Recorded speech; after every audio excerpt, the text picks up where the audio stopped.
पर्यटन संस्कृति मंत्री धर्मेंद्र लोधी का मास्टर प्लान। अब बदलेगी एमपी टूरिज्म की तस्वीर। एमपी सरकार का टूरिज्म विकास पर फोकस। अतिथियों की होगी विशेष व्यंजनों से खातिरदारी। सरकारी होटलों में मिलेंगे दाल बाफले और दाल पानिया। सैलानियों के लिए साल भर खुला रहेगा हनुमंतिया।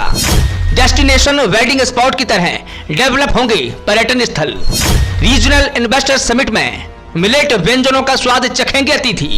देखिए स्वतंत्र इंडिया न्यूज की एक खास रिपोर्ट। मध्य प्रदेश में एमपी टूरिज्म की होटलों में अब मालवा के प्रसिद्ध दाल बाफले, निमाड़ के दाल पानिये और ज्वार मक्का की रोटी भी मिलेगी।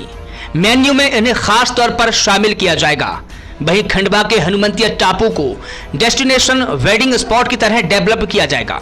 वाटर स्पोर्ट्स और एडवेंचर एक्टिविटी के लिए अब 3 या 6 महीने की बजाय इसे साल भर ओपन रखा जाएगा।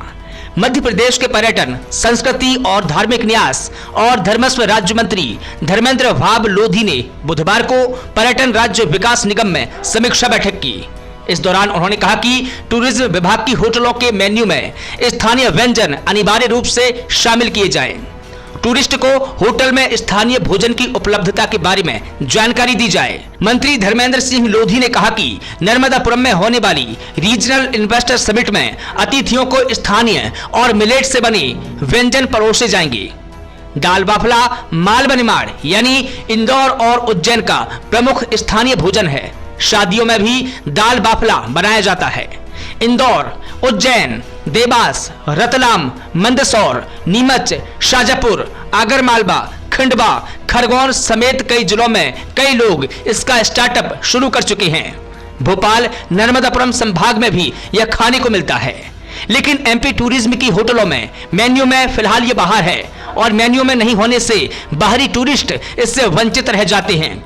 इसलिए अब यह भी मेन्यू में शामिल किया जाएगा। वहीं पर्यटन राज्य विकास निगम खंडवा के हनुमंतिया में होटल और रिसोर्ट बनाया जाएगा। मंत्री धर्मेंद्र लोधी ने कहा कि हनुमंतिया को साल भर का टूरिस्ट स्पॉट बनाने की बात कही है। हनुमंतिया में 3 से 6 महीने के लिए टेंट सिटी बनाई जाती है। इसे साल भर चलाने की बात कही। होटल रिसोर्ट बनने से हनुमंतिया डेस्टिनेशन वेडिंग स्पॉट के रूप में डेवलप्ड हो सकेगा। मंत्री लोधी ने कहा कि पर्यटकों द्वारा दिए जा रहे रिव्यू का विशेष ध्यान दिया जाना चाहिए। होटल में सुझाव के लिए बॉक्स रखे जाएं। अतिथियों की रिव्यू की मॉनिटरिंग के लिए स्टेट लेवल डैशबोर्ड बनाया जाए। पॉजिटिव रिव्यू को वेबसाइट पर प्रदर्शित किया जाए। नेगेटिव रिव्यू को गंभीरता से लेकर होटल की सुविधाओं में सुधार किया जाए। वहीं होटलों की संख्या और कमरों में भी वृद्धि की जाए। पुराने होटलों का मूल्यांकन कर उन्हें रेनोवेट करने के प्लान भी तैयार होंगे। अब कम ऑक्यूपेंसी वाली होटलों और संपत्तियों के उचित निराकरण के लिए भी प्लान बनेंगे। मंत्री लोधी ने कहा कि पर्यटन निगम के अधिकारी और कर्मचारियों की मृत्यु होने पर दी जाने वाली अनुग्रह सहायता राशि 50,000 से दोगुना कर 1 लाख रुपए की जाए। मंत्री लोधी को प्रेजेंटेशन के माध्यम से पर्यटन निगम की संपत्तियों, गतिविधियों, उपलब्धियों, नवाचारों के साथ अधिकारियों और कर्मचारियों की स्थिति से अवगत कराया गया। निगम के प्रबंध संचालक इलैया राजा टी समेत पर्यटन निगम के अधिकारी मौजूद रहे। ब्यूरो रिपोर्ट, स्वतंत्र इंडिया न्यूज।